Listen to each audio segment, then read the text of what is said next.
आप अच्छे तरीके से इस एक हफ्ते को मनाइए और हरिनाम खुद भी लीजिए, चित्त शुद्धि कीजिए और दूसरों के चित्त को शुद्ध करने में मदद कीजिए हरिनाम को पहुंचाकर। इस तरह हम आपसे प्रार्थना करके हम प्रवचन को विराम देते हैं। हरे कृष्ण। श्रील प्रभुपाद की, गौर भक्त वृंद की। Thank you.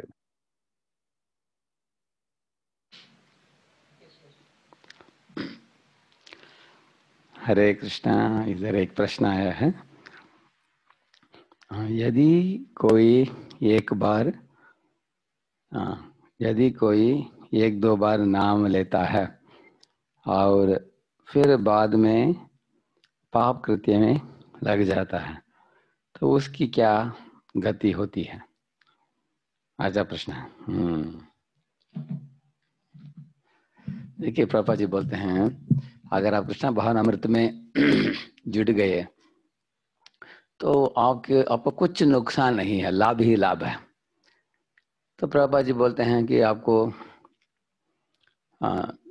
3 पथ है, आप ले सकते हैं। एक है, पहला, आपने थोड़ा भक्ति की, 2-4 बार नाम लिया और नाम लेने के बाद वापिस पुनः पाप कृत्यों में लगना चालू हो गया, क्योंकि उसके चित्त में अनेक भौतिक इच्छाएं पड़े हैं, इसलिए छोड़ नहीं पा रहा है।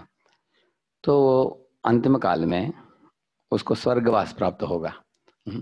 स्वर्ग में, क्यों स्वर्गवास? क्योंकि स्वर्ग में उसकी भौतिक इच्छाओं की पूर्ति की व्यवस्था किया जाएगा। ऐसे बताया गया है ना, स्वर्ग में जैसे अच्छा खाना भोजन होता है, अच्छा अप्सराओं के संग होता है, अच्छा ऐशाराम जीवन है, लंबा आयु है। तो इस तरह उस भक्त की भौतिक इच्छाओं को पूर्ति के लिए व्यवस्था है उधर। वो होने के बाद वापस लौट आता है। ते तम भुक्त्वा स्वर्गलोकम विशालम क्षीणे पुण्ये मर्त्यलोकम विशन्ति धर्म प्रपन्ना आगत काम काम लभन्ते। ऐसा बताया गया। अनेक स्वर्ग जाते हैं, इधर आते हैं। आने के बाद जब बताया गया है, इधर बताया कि प्राप्य पुण्यकृताम लोकान उषित्वा शाश्वती समाह शुचीनाम श्रीमताम गेहे योग भ्रष्टो विजायते। बोलते हैं कि किसी ब्राह्मण के घर में, नहीं तो किसी धनी खानदान में, वैश्य के घर में उसका जन्म होगा उस व्यक्ति को। क्यों? क्योंकि ब्राह्मणों के घर में अभी संस्कार वाली जीवन उनको प्राप्त होगा, ताकि वापिस पुनः पाप नहीं करेगा वो। पाप कृत्य में उसको रुचि नहीं लगेगी, क्योंकि अच्छा खानदान में जन्म देंगे भगवान उसको। तो अच्छे पथ में लग जाएगा वो। और नहीं तो अगर वैश्य के घर में जन्म होता हो तो उसको खाने पीने की कुछ समस्या नहीं रहेगी, उसको पैसा की अच्छा व्यवस्था होगा, अच्छा घर है, गाड़ी है, पैसा है। और उनके घर में भी आप लोगों ने देखा होगा, अग्रवाल परिवार में, नहीं तो ये जो मारवाड़ी परिवार में, ऐसे कुछ परिवार में उसको जन्म मिल जाता है, तो उनके घर में तो राधा कृष्ण की पूजा होता ही है, आप लोगों ने देखा होगा। तो उधर भी उसको संस्कारमय जीवन मिलेगा, उनको पैसे की कुछ कमी नहीं रहेगा। इस तरह थोड़ा भक्ति करके अगर भौतिक इच्छा के कारण किसी व्यक्ति ने अपने कृष्ण भावनामृत को त्याग दिया हो, फिर भी उसको स्वर्गवास भी होता है, और उसके बाद भूमि में आने के बाद भी ब्राह्मण नहीं तो वैश्य परिवार में जन्म प्राप्त होता है। ये एक मार्ग है ये। अभी दूसरा मार्ग है, बताते हैं भगवान, अथवा योगिनामेव कुले भवति धीमताम् एतद्धि दुर्लभतरं लोके जन्म यदीदृशं तत्रत्तं बुद्धि संयोगं लभते पौर्वदेहिकं चतते च ततो भूयः संसिद्धौ कुरु नन्दन पूर्व्याभ्यासेन तेनैव ह्रियते हि अवशोऽपि सः जिज्ञासुरपि योगस्य शब्द ब्रह्माति वर्तते। सुंदर श्लोक है, बता रहे हैं भगवान इधर। अगर किसी ने ऐसे 80-90% कर लिया हो भक्ति, बहुत बढ़िया किया भक्ति, लेकिन अंतिम काल के अंदर उसकी भक्ति में पूर्ति प्राप्त नहीं किया है, अभी भी पूरा शुद्ध नहीं हुआ उसका चित्त, अभी भी और कुछ शेष बाकी रहा है भक्ति करने के लिए, तो वो लोग स्वर्ग में नहीं जाते हैं। उनके अंतिम काल में जब शरीर त्याग करते हैं, एक आचार्यों के परिवार में जन्म होता है, जैसे भक्ति सिद्धांत सरस्वती ठाकुर का जन्म हुआ भक्ति विनोद ठाकुर के घर में। हाँ, ऐसे अभय चरण और हमारे प्रभुपाद, वो उनका खुद का भी उदाहरण देते हैं, उनके गुरुजी भक्ति सिद्धांत सरस्वती ठाकुर का भी उदाहरण देते हैं। ये ऐसे खानदान में जन्म लेते हैं जिधर उनकी भक्ति बचपन से चालू चालू हो जाता है उनका। हाँ, आप देखेंगे जैसे शंकराचार्य 6 वयस में संन्यास लिया उन्होंने। घर छोड़कर गुरुकुल में चले गए, 8 वयस में संन्यास लिया। ऐसे माधवाचार्य 12 वयस में लिया उन्होंने संन्यास। ऐसे हमारे प्रभुपाद जी भी बचपन से आप लोग जानते हैं, रथ यात्रा चलाया उन्होंने। और जगन्नाथपुरी में गए थे और राधा गोविंद जी की आरती वगैरह देखते थे। तो इस तरह से रुचि उनको बचपन से जग जाता है उनको ऐसे। और पूछने की जरूरत नहीं, आप देखेंगे आगे बढ़कर वो सारे दुनिया को उद्धार करेंगे ऐसे आचार्य। ऐसे महान भक्त बनेंगे वो। तो ये तो देश 2 श्रेणी के लोगों का बोल दिया मैंने आपको। एक है अपक्व होकर अपने भक्ति को शुरुआत में थोड़ा बहुत करके छोड़ दिया व्यक्ति, उसको शुचि नाम श्रीमताम के है, ब्राह्मण के खानदान में, नहीं तो वैश्य परिवार में। अगर किसी ने और ज्यादा भक्ति की है, 60% 70% किया है भक्ति, जैसे हम लोग कर रहे हैं, जीवन भर करने के लिए प्रयत्न कर रहे हैं, अगर हमारी भक्ति में पूर्ति नहीं हुई, कुछ भक्त लोग अफसोस करते हैं कि प्रभु जी साल बढ़ता जा रहा है फिर भी हम पूरा शुद्ध नहीं हो पाए, अपराध छोड़ नहीं पा रहे हैं, भक्तों की ओर अपराध है और नामों की ओर अपराध है, क्या हम भगवत नाम लौट पाएंगे क्या? ऐसे कुछ लोग पूछते हैं। कुछ चिंता करने की बात नहीं है, क्योंकि आप जीवन भर अगर 16 माला करते हैं और 4 नियम पालन करते हैं तो अंतिम काल में भगवान देखेंगे कि क्या हम योग्य हैं, क्या उधर हमको भगवत धाम जाने के लिए, उधर जाकर उनको झंझट नहीं करना चाहिए उधर है। अगर और जरूरत पड़े तो भगवान और एक जन्म देंगे एक भक्त के घर में, जिधर हम लोग अच्छे खानदान में जन्म लेंगे और बचपन से हमारी भक्ति चालू हो जाएगा। ऐसे ऐसे आंख खुलते ही देखेंगे माता पिता के माता के ऊपर तिलक रहेगा, कंठीमाला रहेगा, बचपन में आंख खोलते हैं ऐसे देखेंगे, ऐसे परिवार में जन्म मिल जाएगा हमको। और अगर और एक भक्त हो जो अपने जीवन में धीरे धीरे धीरे शरणागति को बढ़ाता गया ऐसे। शुरुआत किया, पहले 16 माला तक आ गया, दीक्षा भी ले लिया, अपने सारे परिवार के लोगों को भक्ति में लगा दिया और वो लोग बहुत खुशी से प्रेम से भक्ति में लग रहे हैं, तो अंतिम काल तक ऐसे ही भक्ति करते रहे। तो प्रभु जी बोलते हैं कि ऐसा नहीं कि आपको प्रेमा भक्ति के स्तर पर आना पड़ेगा भगवत धाम लौटने के लिए, ऐसा नहीं है। अगर भगवान देखते हैं कि कोई ईमानदार, प्रभु जी बोलते हैं कि 16 राउंड्स 4 रेगुलेटरी प्रिंसिपल्स, ये जो फॉलो करते हैं 2 चीज, 16 माला करना, 4 नियम को पालन करता है, जीवन भर अंतिम सांस तक पूरे दृढ़ विश्वास के साथ प्रभुपाद जी के अनुयायी बनकर कोई करता हो, तो प्रभुपाद जी बोलते हैं कि भगवान जरूर कलयुग में इससे ज्यादा आपसे अपेक्षा नहीं करते हैं, आपको ले लेंगे। लेकिन कुछ लोग क्या करते हैं, मेरा अनुभव है, माला जो जपमाला में जो करते थे पहले, धीरे धीरे माला को छोड़कर ये काउंटर में करते हैं, काउंटर बोलते हैं ना उसको, हाँ, काउंटर में करना चालू करते हैं। और काउंटर में भी उनका गिनना धीरे धीरे कम हो जाता है, 16 माला नहीं कर पाते हैं, 12 माला हो जाता है, 14 माला हो जाता है, इसे कभी कभी।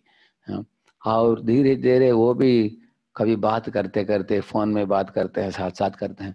अगर हम इस तरह करते हैं तो हमारी भौतिक इच्छाएं प्रबल हो जाएंगे, तो हमको स्वर्गवास करके ऐसा और जन्म लेकर और शुद्धिकरण करना पड़ेगा हमको अगले जन्म में। लेकिन अगर हम गंभीरता से भक्ति करें तो भगवान देखेंगे कि ईमानदार है। जैसे जटायु ने रावण के साथ युद्ध में विजय नहीं पाया, रावण तो उनको पराजित भी किया और दोनों पंखों को काट भी दिया, ऊपर से नीचे गिर पड़े, अभी मरने ही वाले थे, लेकिन उसके पहले प्रभु रामचंद्र आ गए। प्रभु रामचंद्र आकर उनको आशीर्वाद दिया, तत्क्षण भगवान रामचंद्र ने उनको वैकुंठवास दे दिया उनको। इस तरह भक्ति में ऐसा नहीं कि हमको, कुछ लोग सोचते हैं हम तो शुद्ध भक्त नहीं है, कैसे भगवान की प्राप्ति होगी, लोग चिंता करते हैं।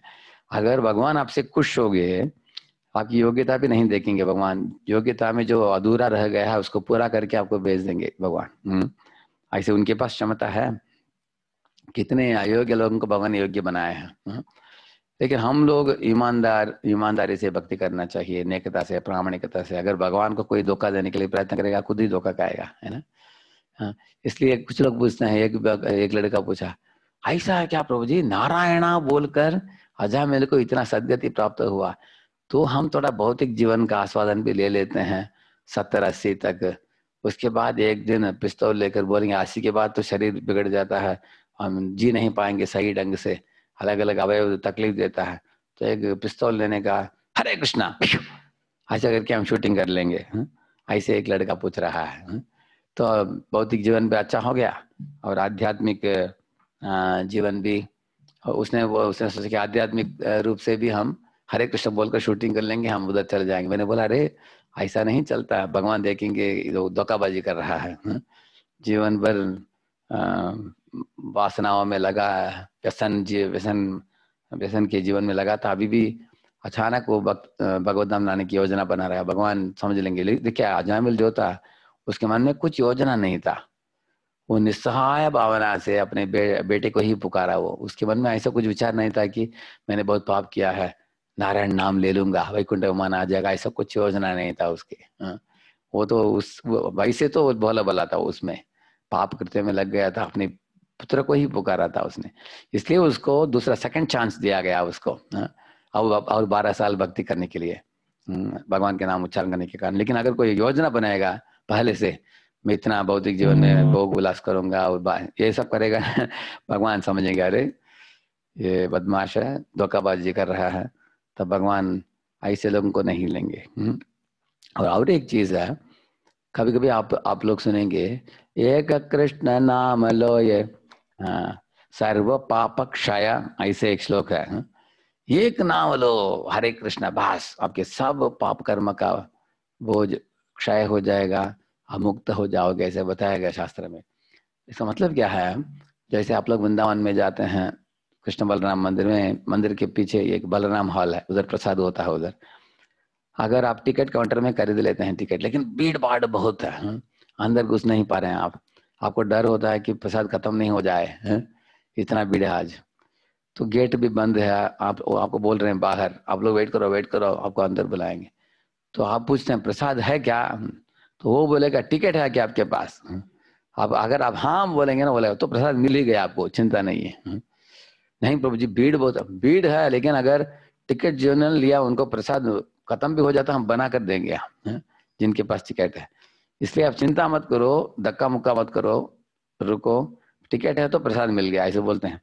तो आप बोलेंगे अरे टिकट है लेकिन प्रसाद मिला नहीं, मिल ही जाएगा आपको। उसका मतलब है उसके बाद अंदर जाना है, उसके बाद वो सफाई करेंगे, उसके बाद पंक्ति में बिठाएंगे, वहां प्रसाद बोलेंगे, प्रसाद दे देंगे, थोड़ा समय लग सकता है, लेकिन चाल हो गया प्रसाद मिलने का प्रक्रिया।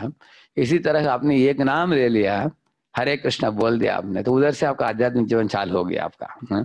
तो धीरे धीरे धीरे आप देखेंगे कि आप आगे बढ़ेंगे, अग्रसर होंगे आप, वही बात है। तो ये बोल रहे हैं कि 6 प्रश्न है, किधर है प्रश्न, इधर ही है क्या? मैं छोटा छोटा जवाब देता हूँ इस प्रश्नों का। देखा इधर एक पंकज नेत्र प्रभु पूछ रहे हैं, very wonderfully glorified harinam in our devotion service, how can we balance taking more name of the lord? I am 53, concentrate on more chanting, more rounds और accept more seva programmes and development. अच्छा प्रश्न पूछा पंकज नेत्र प्रभु ने। ये पूछ रहे हैं कि हमारा वयस बढ़ रहा है, उनका 53 है, मेरा भी 52 है अभी। प्रभु जी पूछ रहे हैं कि हमारा वयस बढ़ रहा है, क्या हमें माला ज्यादा करना चाहिए, नहीं तो सेवा ज्यादा करना चाहिए, प्रोग्राम डेवलपमेंट करना चाहिए? तो हम क्या करना चाहिए, आप देखेंगे अगर थोड़ा माला बढ़ाएंगे, आप 16 माला के बदले आप 20 माला कीजिए रोज, उससे भगवान आपको ऐसी बुद्धि देंगे जिससे सेवा भी होगा आपको और समय भी बचेगा, और धीरे धीरे आप 25 कर सकते हैं, सेवा भी होगा। तो उसके बाद क्या होगा, आपका परिपक्वता इतने आ जाएगा आपको कि अनेक लोग आपकी बात मानकर आपको सहयोग देंगे सेवा में, तब आपको समय मिलेगा और माला जपने के लिए। ऐसे ही हम माला को धीरे धीरे बढ़ा सकते हैं। जैसे हम सोच सकते हैं कि अभी एक साल में हम 2 तो 4 माला आगे बढ़ाएंगे ऐसे, लेकिन उसके अनुसार अनेक लोगों को जोड़कर उनको डेलीगेशन एंड एम्पावरमेंट बोलते हैं। डेलीगेशन मतलब क्या है, खुद ही सब सेवा करने के बदले कुछ लोगों को लगाकर उन भक्तों को प्रेरणा देना चाहिए। जैसे अभी पिताजी होते हैं, अगर बेटा है, बेटे को बढ़ा करके अपने बिजनेस में बिठा देता है वो, और उसको प्रेरणा देता है, तो बेटा सब बिजनेस करेगा, पिताजी वानप्रस्थ से लेकर वो भक्ति में आगे बढ़ सकता है। ऐसे ही हम लोगों को भी करना पड़ेगा जब हमारे वयस बढ़ता है। कैसे नीचे का और एक प्रश्न है क्या? बहुत बार अकस्मात से कई जीव जंतु हाथ से मर जाते हैं, क्या प्रायश्चित है? नहीं, आप उनके लिए हरे कृष्ण कीजिए। अगर आपको लगता है आज हमने थोड़ा काकरोचों को मार दिया है, मच्छरों को मारा है, तो थोड़ा 2-4 माला कर दीजिए उनके लिए भी। भगवान प्रार्थना कीजिए, उनको एक मानव शरीर दे दीजिए उनको, बेचारे। और साथ साथ घर को एकदम साफ सुथरा रखिए ताकि वापस और पैदा नहीं होंगे। और परमेश्वर पूछ रहे हैं कि डिफरेंस बिटवीन भोगी, ध्यानी और भक्त। Very nicely explain. ठीक है, इधर एक प्रश्न है क्या ये भी? और एक हम भगवान के साथ रहते हैं, फिर भी हमारे अंदर पूरी श्रद्धा और पूरा विश्वास कब प्राप्त हो सकता है? ये हमारे अंदर विश्वास न होने का मूल कारण है। हम कुछ तो कर्मी, ज्ञानी, योगी, इन लोगों का संबंध है हमारा। जैसे भक्तिविनोद ठाकुर बताते हैं 4 चीज हमारे श्रद्धा को कम करते हैं। वो बताते हैं कि पहले संग है। स्त्री संगी का मतलब है जो स्त्री पुरुष की जो भौतिक संबंध है उसमें रुचि दिखाने वाले पुरुष जो होता है, जो कामुक, ऐसे लोगों के साथ संग नहीं करना चाहिए बोलते हैं। उसके बाद जो स्त्री है वो चरित्र पतिव्रता स्त्री नहीं है। अगर कोई स्त्री ऐसे दुर्व्यवहार करने वाली होती है, नहीं तो लूज कैरेक्टर का होती है, और सही व्यवहार नहीं करते, उसके साथ कभी संग नहीं करना चाहिए, ऐसे बताया गया। क्योंकि उस जैसे अजामिल ने किया, एक ऐसे दुराचारी स्त्री के साथ संग करके उसका पददलित हो गया वो। तो ऐसे स्त्री से भी दूर रहना। और जो स्त्री संगी पुरुष होता है, स्त्रियों लंपट, स्त्री लंपट होता है, उससे भी दूर रहना। और तीसरा बताया है एक व्यक्ति को 6 तरह के भौतिकवादी हैं, भक्तिविनोद ठाकुर बताते हैं। जो लोग नैतिकता के ऊपर भी श्रद्धा नहीं, भगवान के ऊपर भी श्रद्धा नहीं, ऐसे लोग हैं। और कुछ लोग हैं नैतिकता के ऊपर श्रद्धा है लेकिन भगवान के ऊपर श्रद्धा नहीं, ऐसे लोग हैं। तीसरे लोग हैं नैतिकता में भी श्रद्धा है, भगवान में भी श्रद्धा है, लेकिन नैतिकता के ऊपर ज्यादा श्रद्धा है, भगवान से भी ज्यादा, ऐसे कुछ लोग हैं। और चौथा है निर्विशेषवादी। 5वां है धर्मध्वजी, डोंगीबाजी, धर्मध्वजी। और छठा है देवताओं को पूजने वाला। ये 6 तरह के भौतिकवादी हैं, उन लोगों से हमें दूर रहना चाहिए, ऐसे बताते हैं। तो इस तरह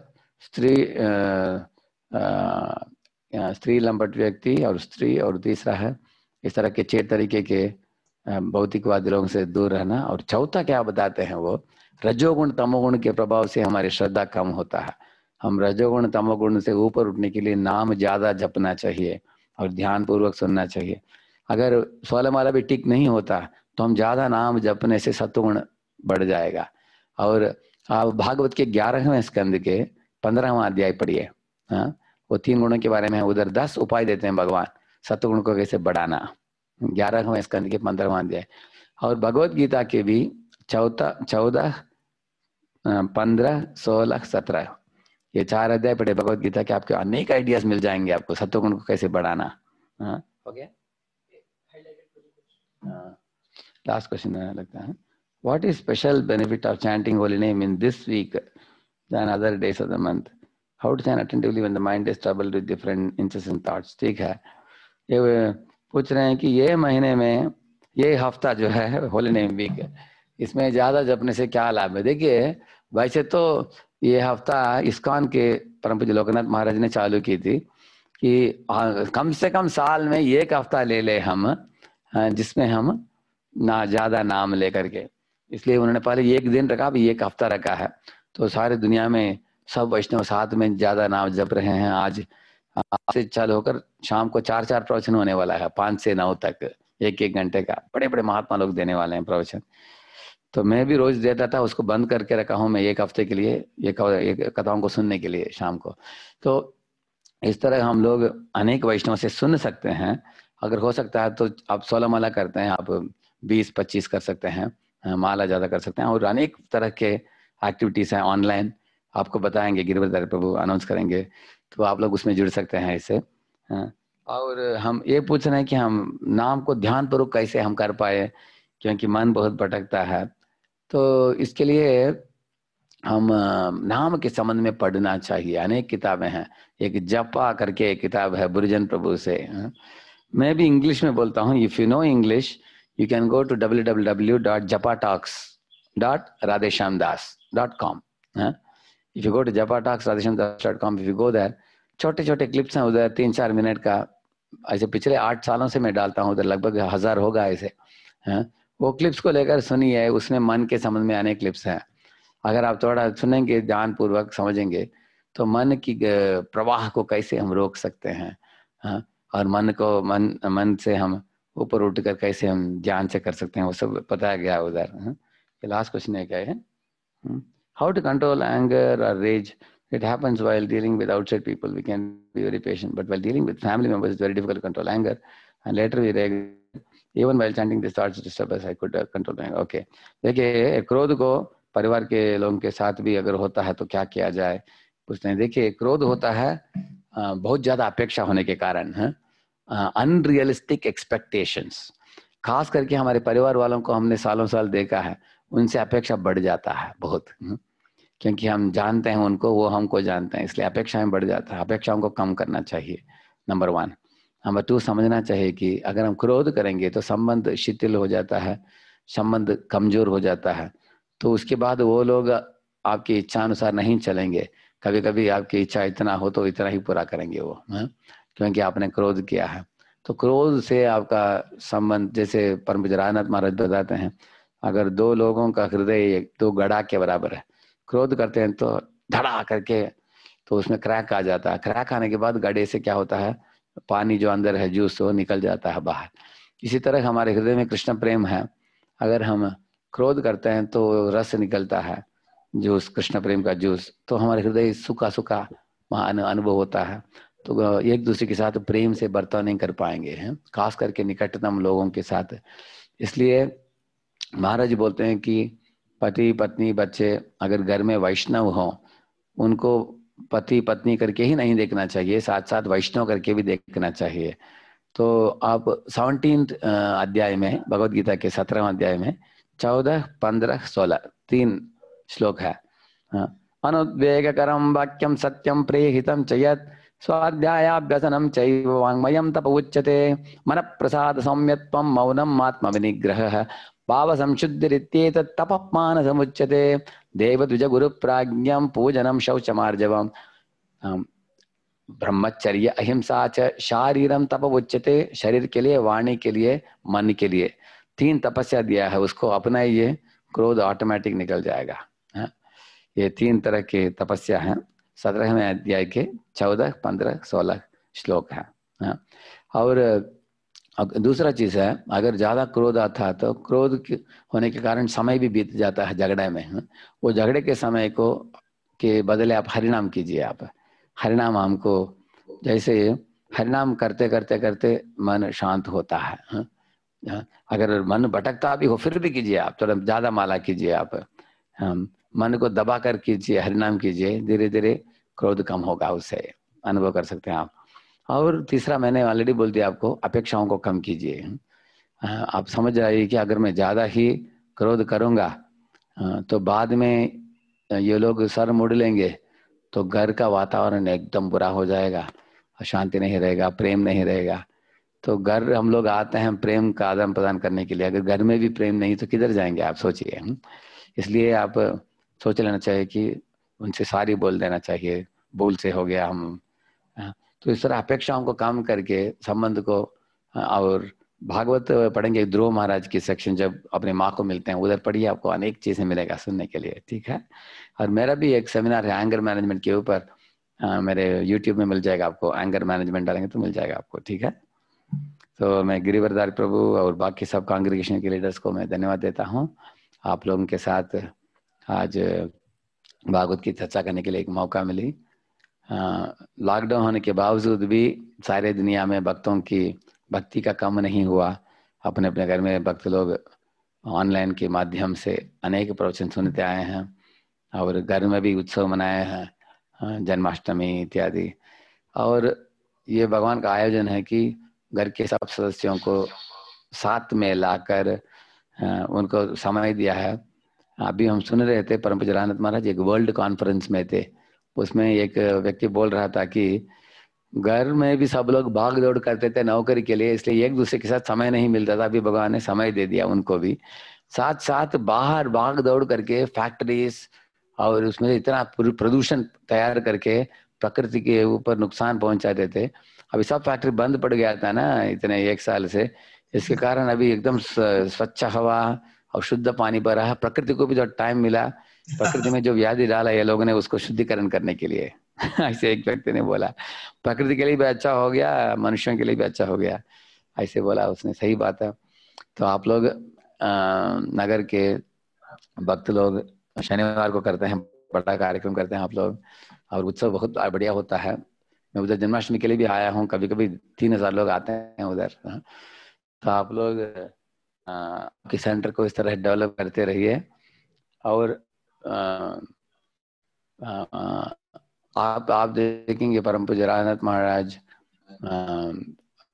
अभी हाल में उधर नासिक में और बेलगांव में प्रवचन दिया है, भाई पूना में भी देने वाले हैं आने वाले 24 24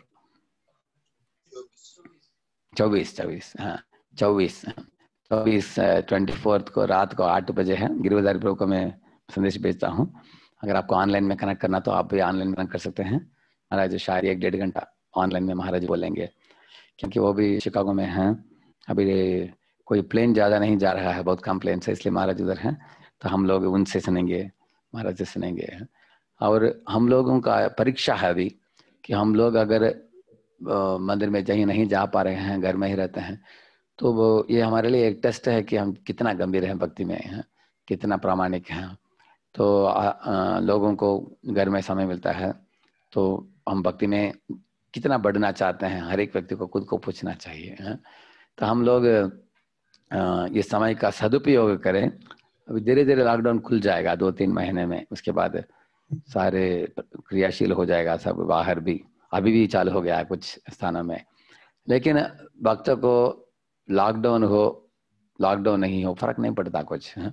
अभी देवकी और वसुदेव लॉकडाउन में ही थे वो भी, लेकिन वो जेल में बैठे बैठे कृष्ण को जन्म दिया उन्होंने है? इस तरह हम भी अपने घर में बैठे बैठे हम अपने हृदय में भगवान का नाम लेकर चित्त शुद्ध करके हम भगवान का जन्म हो सकता है हमारे हृदय में भी। कृष्ण भगवान की, श्रील प्रभुपाद की, गौर भक्त वृंद की।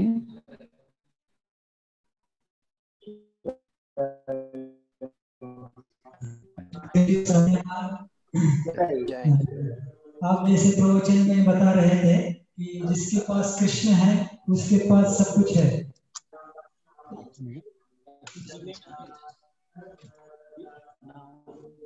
तो आपके हृदय में कृष्ण है, तो वही कृष्ण आपके वाणी से सबको बांटते रहते हैं। तो जो इतने कठिन शास्त्र है उसको एकदम सिंपल तरीके से कैसे जीवन में लाना है वो आपके प्रवचन से हमको मिलता है, समझता है। तो आपको बहुत बहुत धन्यवाद कि आपने हरिनाम के बारे में इतना सुंदर बताया। आज के उदाहरण से बताया कि कैसे उनको भक्तों का संग, कृष्ण कथा, कृष्ण की सेवा और अंत में वैकुंठ हुई। तो बहुत बहुत धन्यवाद देते हैं प्रभु जी। 3 बार हरि बोल बोलते हैं, हरि बोल हरि बोल। हम आशा करते हैं कि भविष्य में भी बीच बीच में आपका संग ऐसे देते रहे हमको। हरे कृष्ण। श्री प्रभुपाद की, इस राधे श्याम प्रभु की।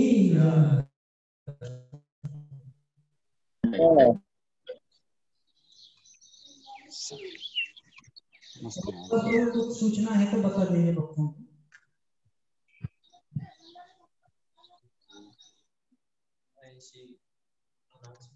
परमेश्वर पण ऐकतो। हरे कृष्णा। सभी भक्तों से विनती है कि कल भी 8 बजे 8 से 9 बजे भागवतम होगा। तो कल जो है सच्चिदानंद प्रभु भाव के टेम्पल प्रेसिडेंट है, उनका प्रवचन रहेगा। खास करके